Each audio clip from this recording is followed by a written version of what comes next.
Also, I'm in hockey mode now, by the way.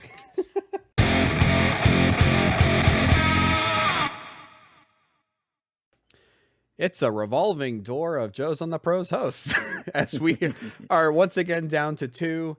Brendan and Aiden are both under the weather tonight, so it is just myself and JR as we're recording this later than we expected because we're trying to figure out when this game 5 between the Yankees and the Guardians is going to happen, as well as we want to put in our predictions before the actual NLCS between the Phillies and the Padres starts. We were going to record this yesterday after game 5, but we are now recording this as game 1 of the NLCS has started. I am not looking at updates. I don't know what the score is, so it does not affect my picks.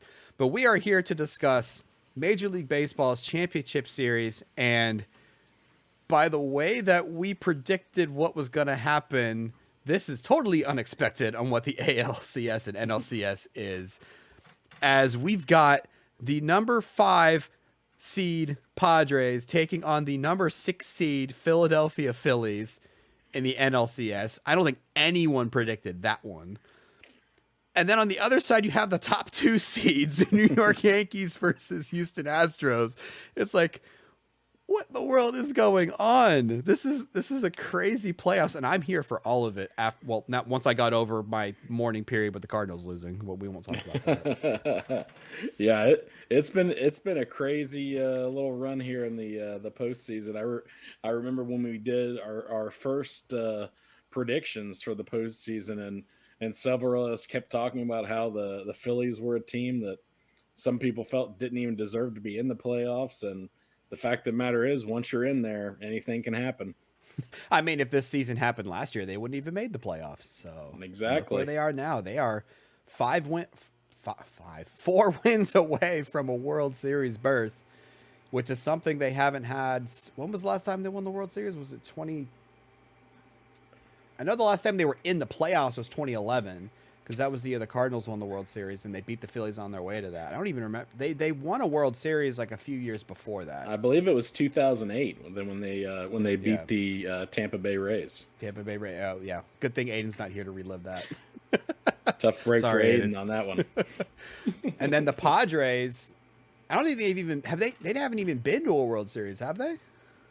They were in the 1998 World Series against the Yankees. That was the year of. They haven't won one. That's the one. That's what I was thinking, right? Correct. Yeah, they haven't won one. That was the the year of Ken Caminiti and Tony Gwynn and that fun bunch made a surprising run to the World Series before that kind of Yankees dynasty took them out. Yeah. So I'm actually looking at their postseason history. They've only made the playoffs this 2022 season. It's only the 7th time they've ever even made the playoffs. They first made it in 1984, and they've lost. They made the World Series that year, lost to the Tigers, and then they got swept by the Yankees, like you said, in the 98 World Series. So they haven't even been to the World Series since 98, and they've never won it. So these are 2 teams that have fan bases that have been clamoring for playoff baseball for a long time, and it's exciting to see. Like once I got over having to say goodbye to Yadier Molina and Albert Pujols for the Cardinals, I was kind of rooting for both the Phillies and the Padres because I'm friends with a lot of Phillies fans. And I actually went to a Cardinals game with a Philly fan friend of mine where we watched the Braves absolutely destroy the Cardinals that day. Both of us weren't happy because he had to watch the Braves actually beat up on a team, but they got the last laugh. But like, their energy is so real right now. Like these fans are going nuts because they haven't seen playoff baseball since 2011. Their last taste of playoff baseball was Ryan Howard basically ending his career on the last out of the NLDS with that classic Roy Halladay, Chris Carpenter pitcher's duel.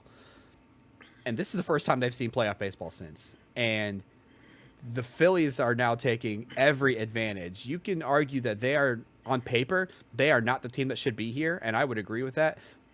But dang it if they aren't playing their hearts out right now.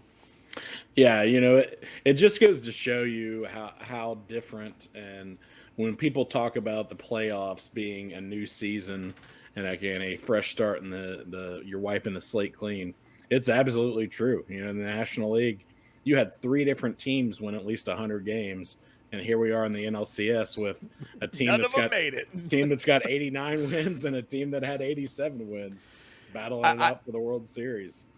I tweeted this out, and if you don't follow us on Twitter, in the comments, you can follow us on Twitter. After the Phillies beat the Braves, I was like, if you had told me only one team from the NL East was making it to the NLCS, I would have never guessed it was the Phillies. Braves Mets. I was honestly kind of secretly hoping for a Braves Mets NLCS.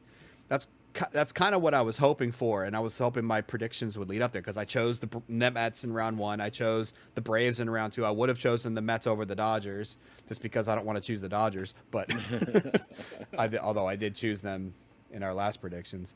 But man, the Phillies just all of a sudden they just seem unbeatable. Now the question is, can their pitching staff hold up over a 7-game series? And I think that is going to be the biggest question for the Phillies because they beat the Cardinals in round one on the strength of the Wheeler-Nola combination. Like those pitchers pitched like they were expected to. They pitched like back-to-back ace-type pitchers. And they who's their lefty that they threw in game one against Atlanta? Ranger Suarez. Ranger Suarez is also up there. He's not ace material, but he has been a very consistent performer for the Phillies all year. And then the Phillies were able to follow that up with more Wheeler, more Nola. And their bullpen didn't implode like some people thought they would. But can it hold up over a 7-game series? That's going to be the question I think the Phillies are going to have to answer. What do you think? I think they have a really good shot with it, mainly because of the way their series shook out with the Braves. The fact that they were able to end it when they were, because that means they're going to get 4 starts out of Zach Wheeler and Aaron Nola. You're going to get 2 starts from each of those guys. And, not to say that they're going to win all 4 of those games, but those two guys have been dynamite here in the postseason. They were dynamite throughout the regular season. And if you're the Phillies, you have to feel pretty confident that you're going to win, say, 3 out of those 4 games, meaning you really only have to scratch out one other win from a Ranger Suarez start, a Noah Syndergaard start, somewhere in there in those other 3 games. You have to feel pretty good about your odds in a 7-game series where you're getting 4 out of your 2, top of the rotation guys. But on the flip side of that, do you think the Padres lineup will pose more of a threat than the Braves lineup? It could. I mean, you have Juan Soto who's starting to put things together. Manny Machado hitting well. Trent Grisham. I mean, Trent Grisham again, kind of coming out of nowhere to really play well here in this postseason. That's definitely a dangerous lineup. But at this point in the season, you got dangerous lineups everywhere. And if anything has proven itself out in almost every case, the ace pitcher usually ends up being the person that comes out on top when he's facing a tough lineup in the postseason. So San Diego definitely poses a big time threat. They also obviously have some really good starting pitching. I was about to bring that up actually, because I was looking through like the box scores of the Padres and the Phillies as they made their way through the playoffs. The Padres had probably the toughest lineup to go up against in the Dodgers. This is the team that set their franchise record for wins this year. So obviously they kind of did it on the strength of their offense. Because they had like injuries, they had some inconsistencies with their pitching. They had some trouble with their bullpen late, where is it Knable that lost the closer role, or am I mixing it with someone else? Is it Knable? For the Padres? No, for the Dodgers, their closer. Dodgers. Is it Knable? I think it might be Knable. I can't recall offhand. Closer for this is just shows that I don't know everyone's rosters back and forth. I'm not an we're Joes. We're not experts on this. Yeah, we're Joes. Exactly. Yeah, exactly. If you want a professional prediction, you go It's somewhere Kimbrel. else. It's not Knable. It's Kimbrel. Kimbrel. Yeah, Kimbrel. Kimbrel, Canable, tomato. K sound. Anyway, my point is the Dodgers lineup. The only time they scored more than 3 runs was their one win against the Padres. The first game, 5-3. All the other games, they scored 3, 1, and 3. And to see the Dodgers lineup held to that few amount of runs is really impressive. And the Dodgers, hats off to them, they were able to suppress an extremely potent Dodgers lineup. Yeah, that Dodgers lineup, obviously, when you win 111 games, you have all kinds of things going for you, from pitching to offense to defense. So, definitely to be able to dispatch them the way the Padres did has been great. But again, you're talking about a Phillies lineup that has no quit in it either, with Bryce Harper, JT Realmuto, Nick Castellanos, Kyle Schwarber can hit bombs. Alec Bohm has kind of stepped it up a little bit in the postseason. Yeah, if Rhys Hoskins can have a series like he had that one, it was him with like the dramatic bat flip after he hit his home run in one of the games against Atlanta. Like I follow a lot of Phillies fans on Twitter, and pretty much like all of them were complaining about like Hoskins is not going to be on the roster next year. He's a liability. He can't hit worth crap, blah, blah, blah. And then he hits the home run and they're all of a sudden sitting there singing his praises. But if he can step up along with all of those names that you had, because he's been kind of inconsistent these playoffs, that's also a dangerous lineup. Now, I think they have too much of a reliance on the long ball, which will help them when they play in Philly, but may hurt them when they play in San Diego. And San Diego's got the home field advantage, being the 5 seed, which is crazy to talk about. So San Diego's more of a pitcher's park than. Oh, absolutely. Yeah. So honestly, I can see this series going 7 games, and I'm all here for it. I think this is going to be I know the other side is the 1 seed versus the 2 seed, Astros versus Yankees, but honestly, this one feels more exciting to me because these fans have not seen a lot of playoff baseball. These fans are begging for a World Series. The teams are on fire right now, blowing through teams that everyone said they should have lost to. They are both personifying the underdog role. One of them is going to be in the World Series. And I don't know if you can call either of them underdogs, so I don't know who's going to embrace the underdog role. Maybe it's the Phillies because no one thinks they should be there anyway because this is the expanded playoffs, but I'm all here for it. Yeah, what's great about it is, when you look at the two sides of this with the AL and the NL. In the NL, as you said, you've got the 2 teams that both can kind of embrace that underdog role. Sure, San Diego has some high-priced talent on there. They made the big, Juan Soto trade. They got Manny Machado and all that. But again, it's still a team that has never won a World Series, that's been for a lot of years was a perennial doormat, in the NL West, and just never considered a serious contender. So, you have a fan base, hungry for a championship out there. Philly, just Philly itself, the city kind of has that, gritty underdog nature to it. And this team has really embraced that.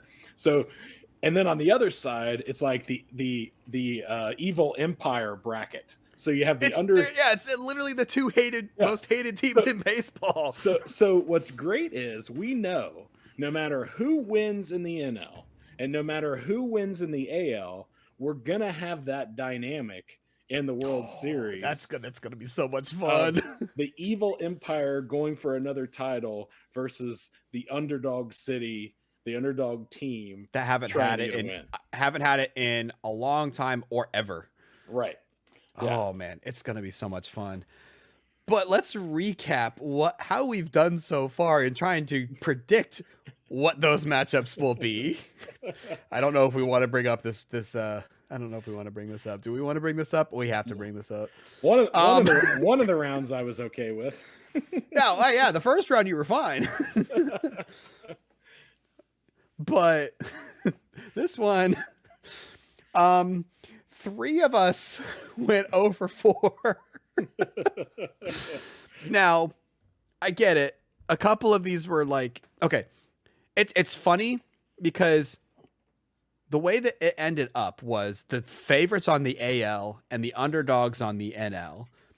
We predicted the opposite to happen. We predicted the underdogs on the AL. Well, you guys did, and the favorites on the NL.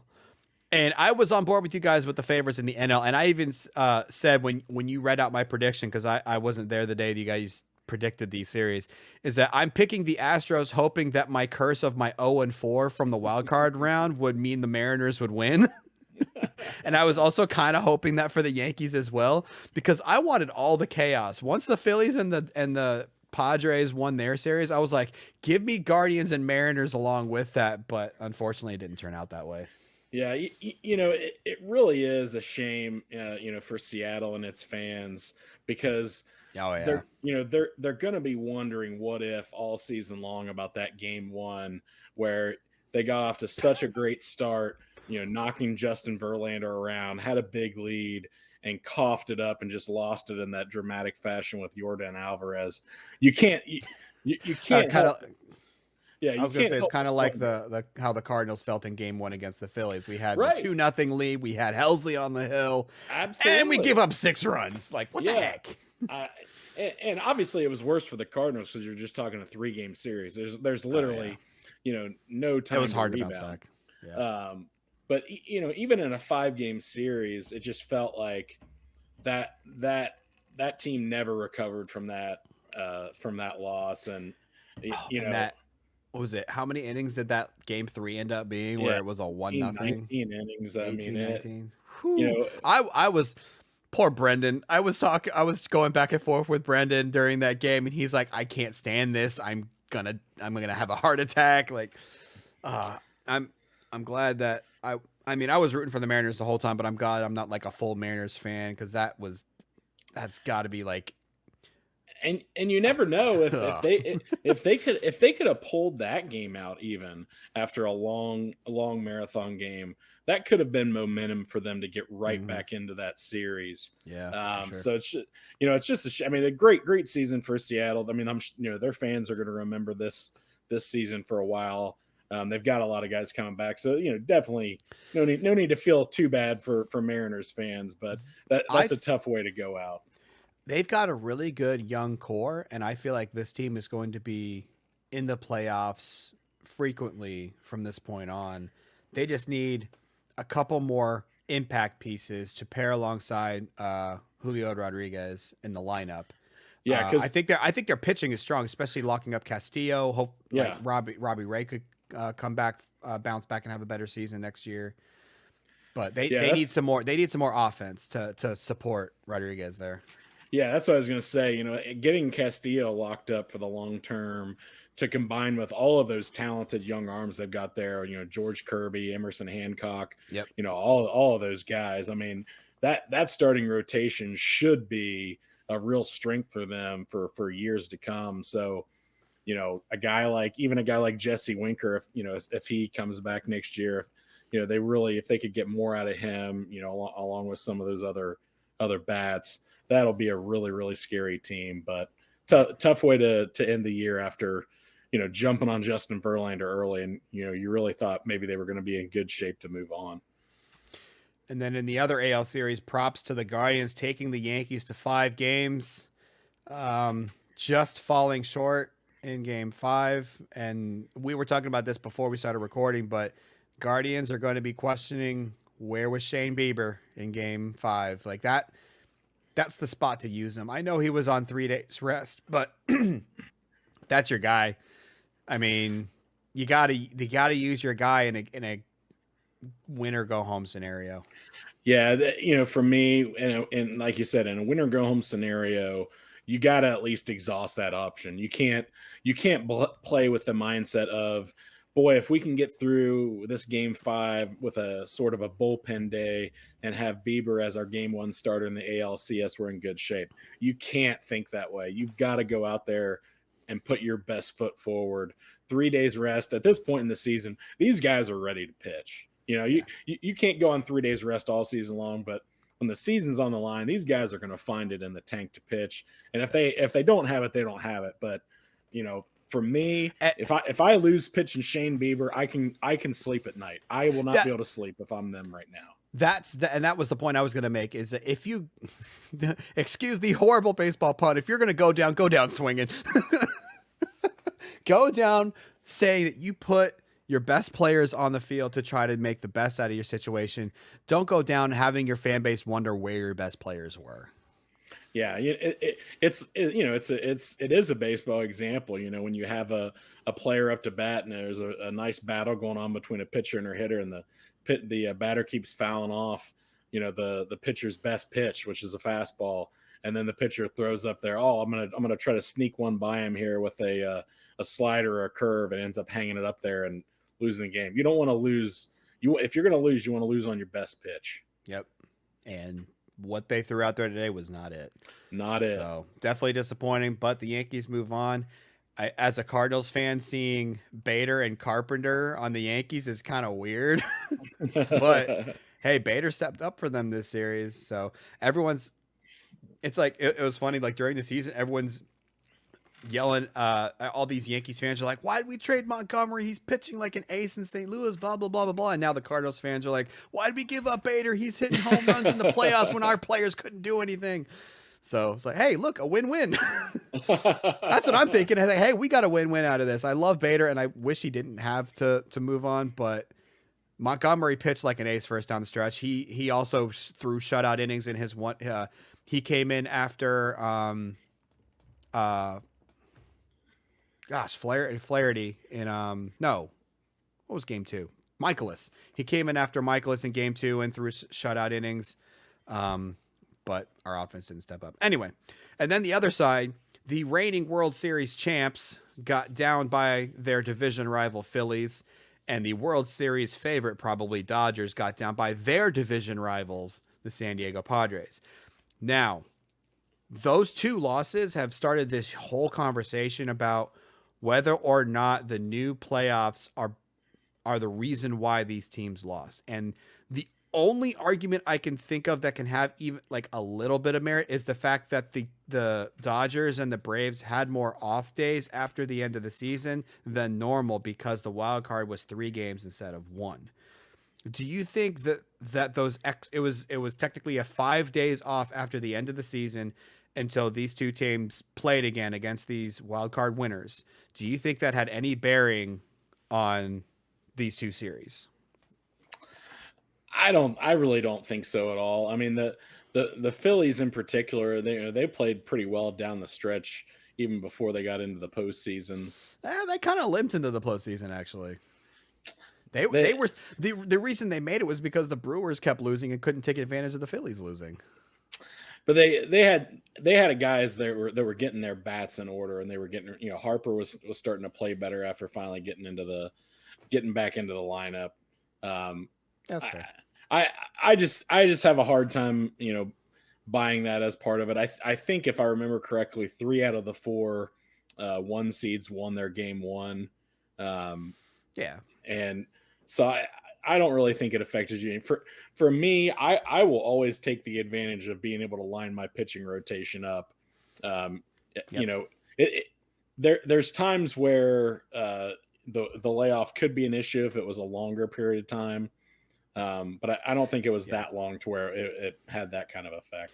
Yeah, like I don't think the wild card round, if it always includes buys, is going to end up being a 5-game series, because that would just be way too long of a layoff for the team to have a bye. I think 3 games is the max you go. I like that it's a series instead of one wild card game, because and we've talked about this on the why we think these playoffs are bad for baseball episode, but a 1-game playoff should not be what decides a playoff series, quote unquote, after a 162 game season. So I'm good with the 3-game format for the wild card. What I'm not good with is having a division winner in the wild card, but that's only because we have 3 divisions. We can't do anything about that unless they realign. But I think it's been great. I love this playoff format.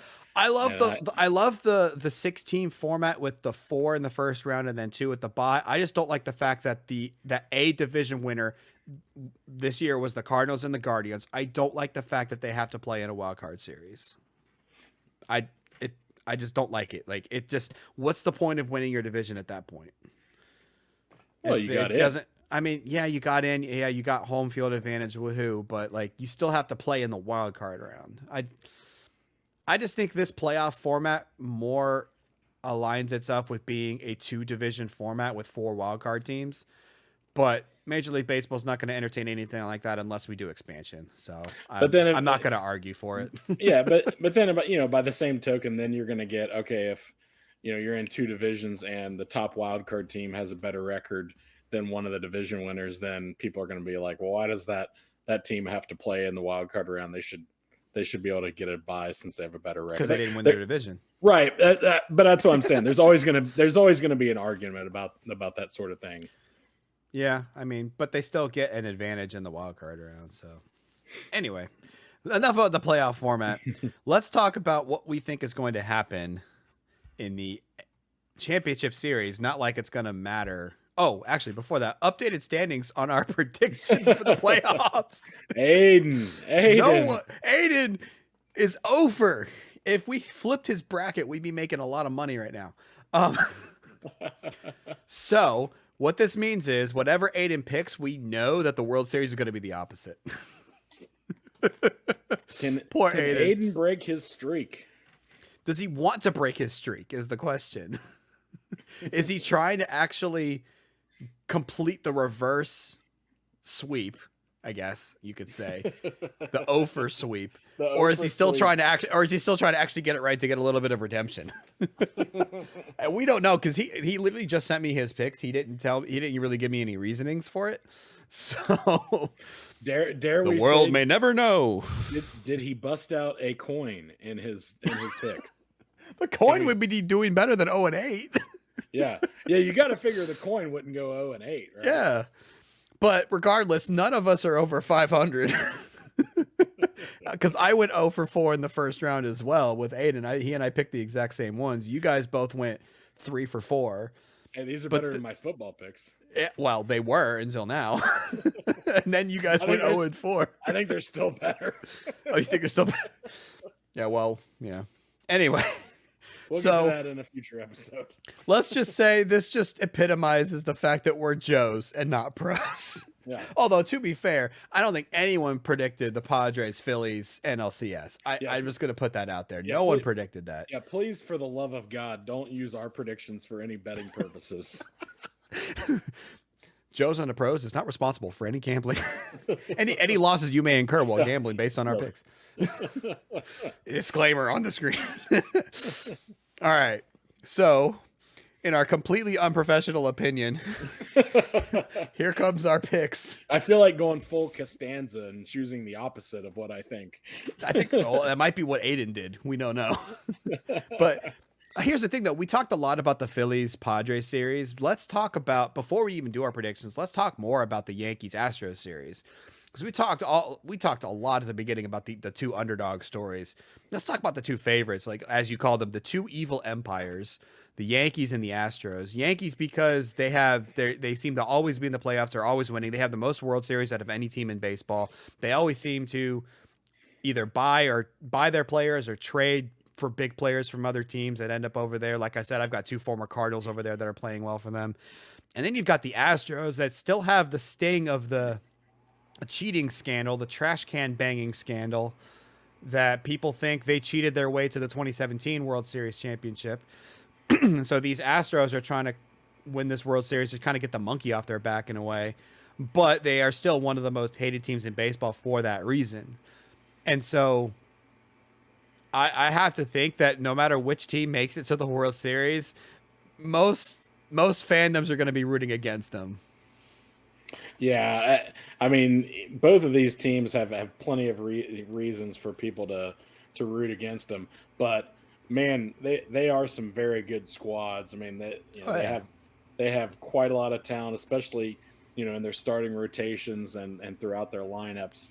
I mean, you could go on and on talking about the season that Aaron Judge had, and whether you like the Yankees or not, you got to respect what kind of a monster season he put together there in the Bronx. And yeah, and I would say that Justin Verlander is probably the Tom Brady of the MLB, pitching as well as he has this year, like he's more than likely going to win the Cy Young Award this year, or he's definitely a favorite to win it. Maybe not in a unanimous decision, but pitching that way, coming back from an injury, and being the age that he is just, it's just incredible. You can't help but root for the guy, even if he is on the Astros. Yeah, I mean, at 39 years old, to put up a season where your ERA is under 2, uh, I Yes. mean, that's just incredible. It's And not easy to do for any pitcher, regardless of your age. no, no, I mean, it's an amazing performance either way, no matter if you're 39 or 29 or 19 or, whatever age you want to talk about. Um, but also remember that's coming back from injury. I mean, he missed Yep. all of last season Yep. and essentially all of the 2020 season, due to an injury. And to come back from that at that age and put up one of the best seasons as a starting pitcher we've seen in a long time, just incredible. Absolutely. So, and then both of them have difference makers in their lineup as well. Going from the pitching side to the hitting side. Like you mentioned with the Yankees, you've got Aaron Judge, the more than likely the now American League home run king with 62 home runs. Congratulations to him. And then almost getting very close to a triple crown, finishing second in average to Luis Arias in Minnesota. That was I think that was the only stat that he needed. He definitely got the home runs, obviously, because he set a record. I'm pretty Right. sure he had the RBIs as well. So he was the batting average away from a triple crown. So more than likely your consensus MVP. And then the Astros have Yordan Alvarez, who is pretty much just in there to hit, and hit he did against the Mariners. He was the difference maker in the first 2 games for the Astros against the Mariners in that series. And I'm looking forward to seeing the Alvarez Judge matchup to see which player is going to step up more for their team in this series. Yeah, you're talking about two of just the scariest hitters in all of baseball.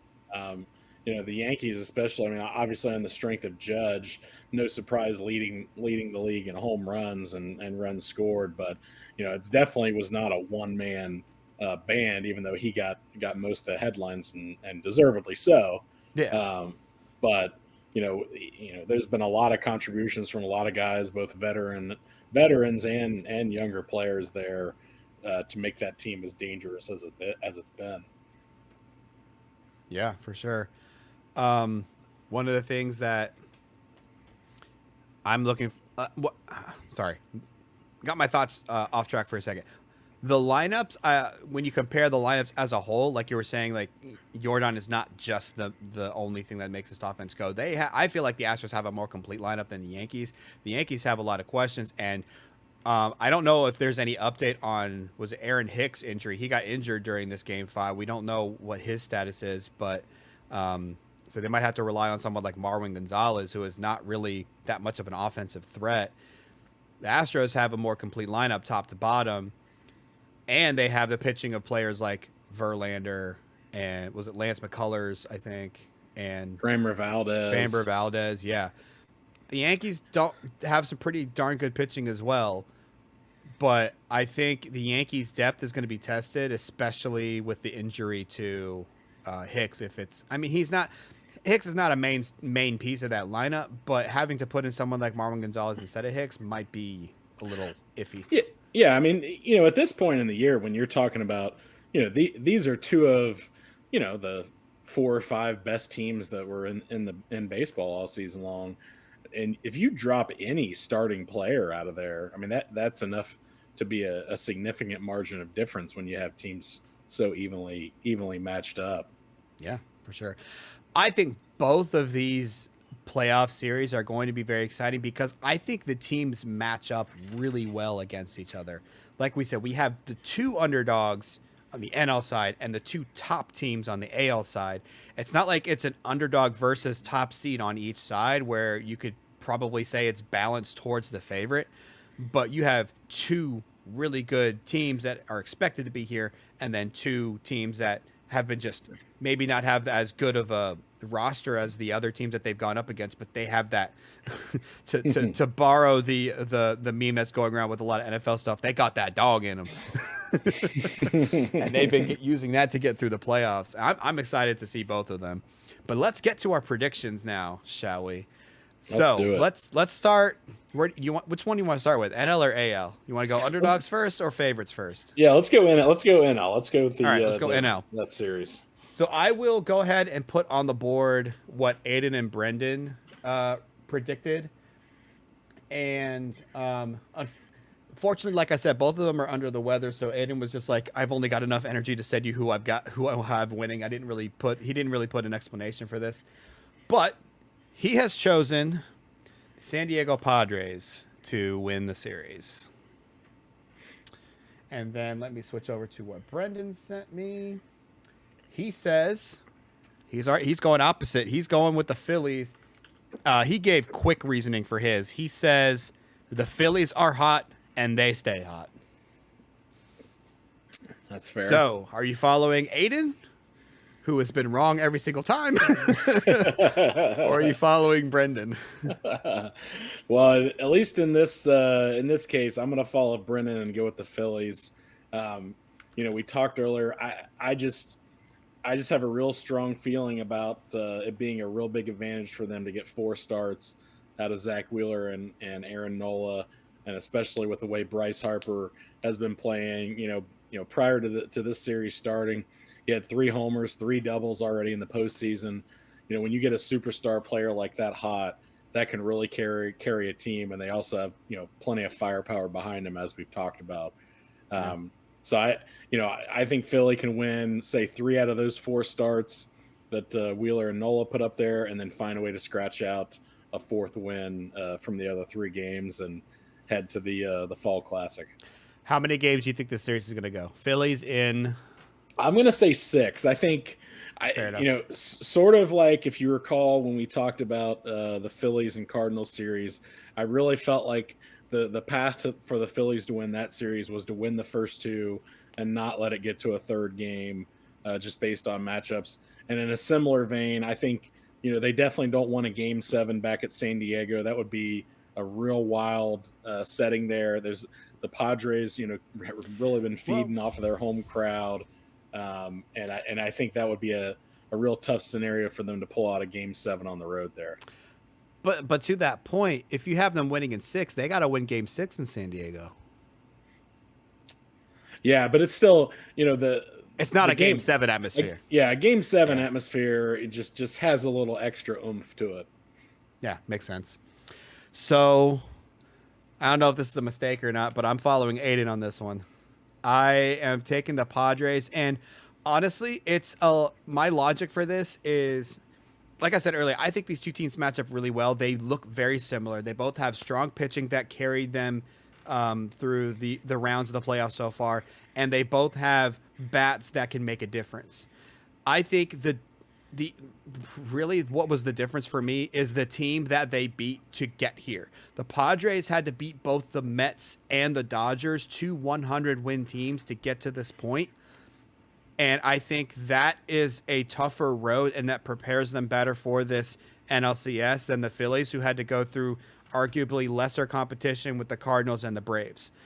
Now, you can argue Braves might have been along the same line as the Mets, but honestly, and I'll be the first to admit this, the Cardinals were not on the level as the Braves, Mets, and Dodgers this year. And honestly, I only saw the Cardinals going past the Phillies in the first round. The next round, I probably would have picked against the Cardinals if they had won that series. So I think as a result, I think the Padres, because of the tougher road to get here, they're more ready to take on a tougher opponent in Philadelphia than the Phillies. So it may be completely flawed logic, but that's the logic I'm sticking with. I mean, the Padres had to beat 2 100-win teams in 2 back-to-back series in order to get to this point.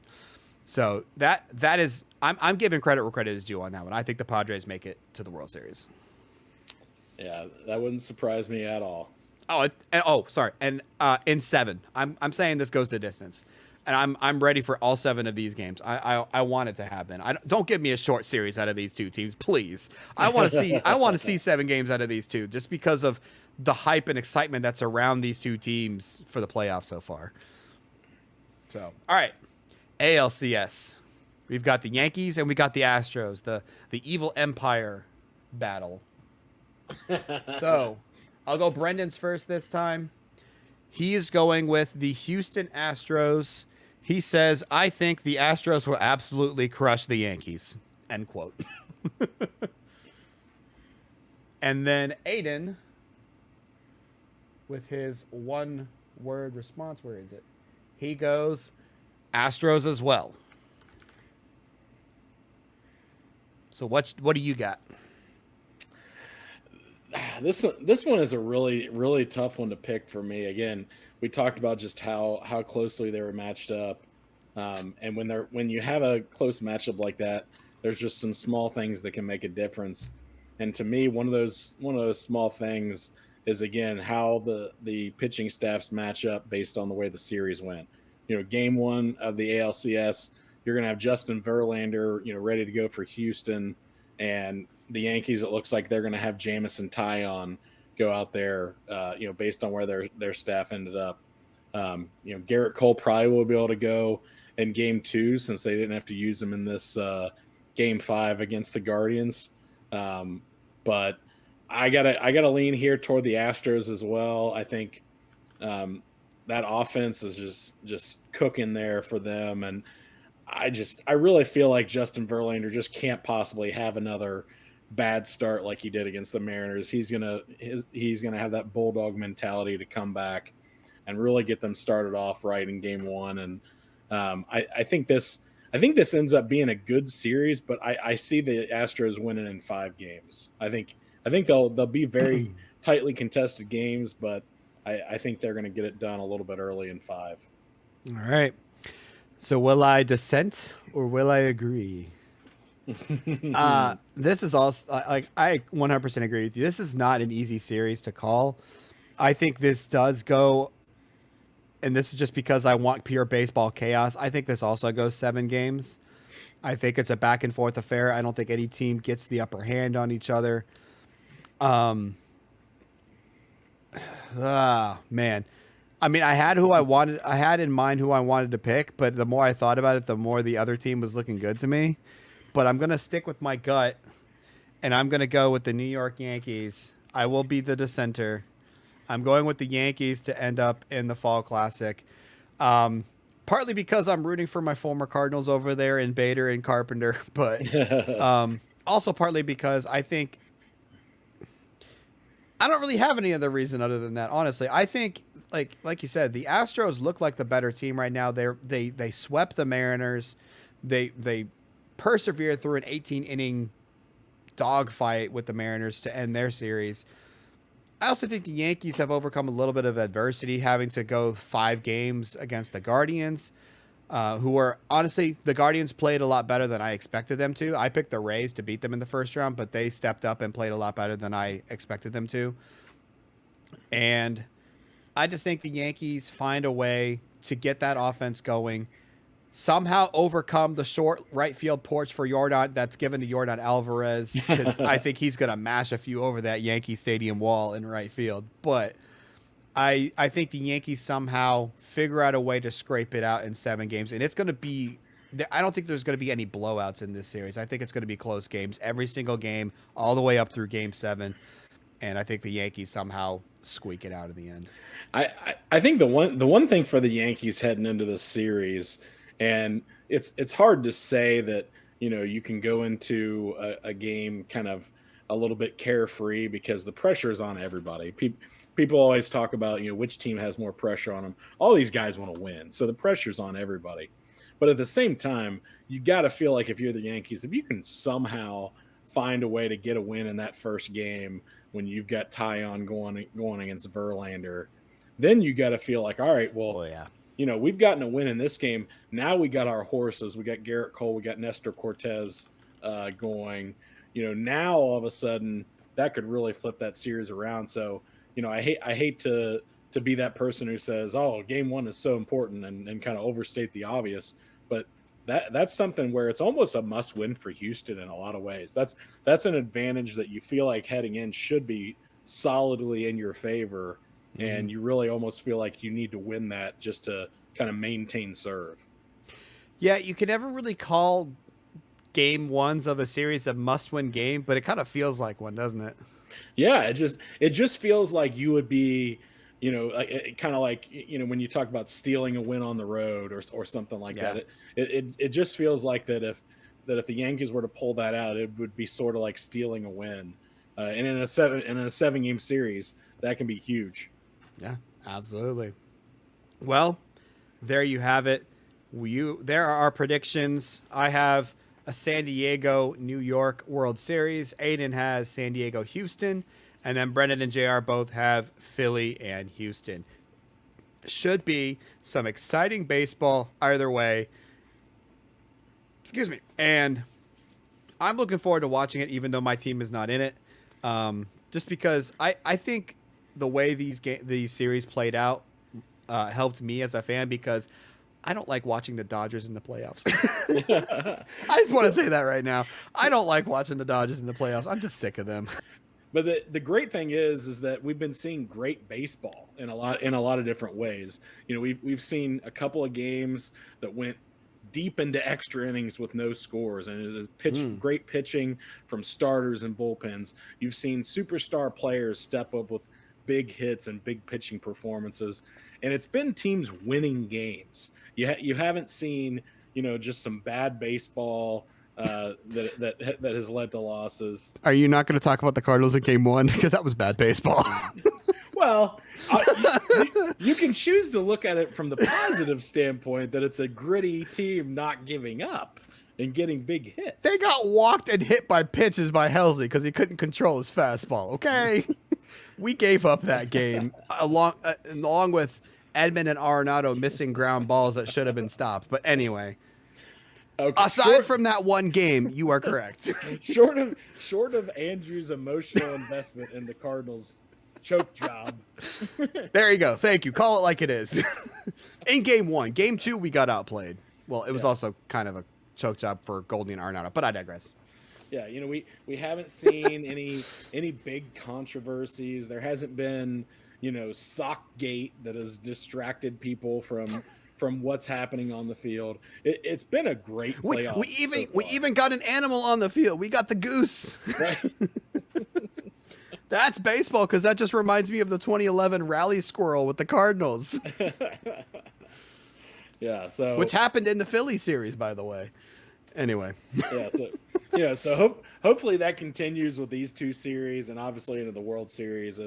It's been a fun ride for an MLB postseason, and I'm really looking forward to how these two series shake out. Absolutely, I am looking forward to some fantastic baseball as well. In fact, Game 1 might be over. Do you want to check the score on that one, or should we just leave it up in the air? Everyone's watching this is going to know what Game 1 is by the time this is over. Who's got the upper hand in our predictions first? I'm going to go ahead and look that up. It is a 2-0 win for the Phillies over San Diego, as Zach Wheeler allows one hit over 7 innings and 8 strikeouts. All right, so JR and Brendan have a point on the board, kinda. They get the Game 1 win. Aiden and I are looking for our team to bounce back in Game 2. Yeah. But taking Game 1 in San Diego is a big deal. We were talking about, you said it yourself, Wheeler and Nola. They can probably get 3 out of 4 of their starts.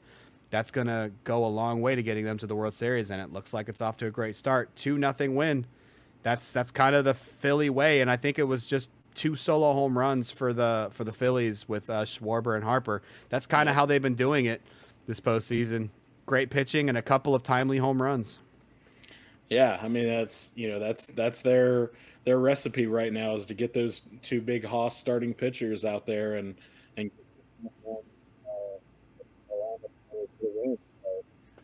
1-0 lead, but again, long way to go to get that series wrapped up. Absolutely, and we are looking forward to seeing you all again for when we know what our World Series matchup is going to be, and we will be able to discuss what's going to happen in the Fall Classic.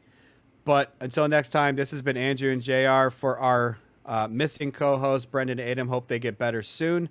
And for all of you watching, hope you enjoy some great playoff baseball, and we'll see you guys next time. we've been seeing very good baseball in a lot of different ways. You know, how many of these? Sorry, I was trying to fix my camera. Oh, we. Why is that so funny to you? I was like, "What are you telling me to stop?" Oh, sorry. I'll start. I don't even remember what you were saying. Yeah, I'll start my thought over. Yeah.